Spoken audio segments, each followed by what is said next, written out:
கும்பகோணம் கடப்பா பண்ணலாமா என்னோடய ஸ்டைலில். ஒன் ஃபைன் ஈவினிங் கீழ் வீட்டில் இருக்க என் ஃப்ரெண்டோட அம்மா வந்து நைட் டின்னர் எதுவும் செய்யாதம்மா, உனக்கும் சேர்த்து நானே செஞ்சிருந்தேன்னு சொன்னாங்க. அன்றைக்கி தான் ஃபர்ஸ்ட் டைம் இந்த டிஷ்ஷை டேஸ்ட் பண்ணேன்.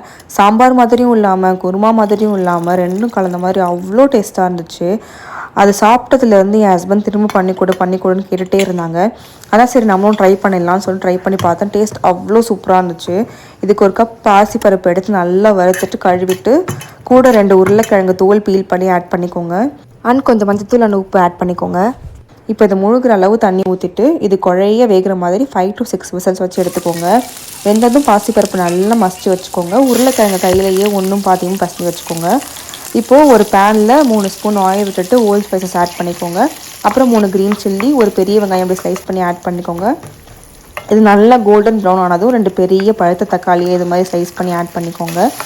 இப்போது இது நல்லா தொக்கு கன்சிஸ்டன்சிக்கு வரணும். மீன்வெயில் இதுக்கு ஒரு பேஸ்ட் ரெடி பண்ணிடலாம். ஒரு மிக்ஸி ஜாரில் 1/2 மூடி தேங்காய், 3 க்ரீன் சில்லி, 5 பெரிய பூண்டு பல், 4 துண்டு இஞ்சி, 1 ஸ்பூன் சோம்பு, 1 ஸ்பூன் கசகசா, ஒரு கைப்பிடி பொட்டுக்கடலை ஆட் பண்ணி அப்புறம் தண்ணி ஆட் பண்ணி நல்லா ஃபைன் பேஸ்ட்டாக அரைச்சி எடுத்துக்கோங்க.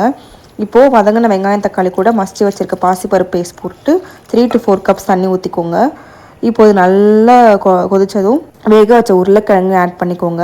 இப்போ இது இன்னொரு கொதி வந்ததும் அந்த கோகோனட் பேஸ்ட்டை ஆட் பண்ணிவிட்டு உப்பு செக் பண்ணி வேணும்னா போட்டுக்கோங்க. நல்லா தாராளமாக தண்ணி ஊற்றுங்க. லாஸ்ட்டாக இன்னொரு கொதி வந்ததும் கொத்தமல்லி சாப் பண்ணி போட்டுட்டு இறக்கிடுங்க. அவ்வளோதான், எம்மி கும்பகோணம் கடப்பா இஸ் ரெடி.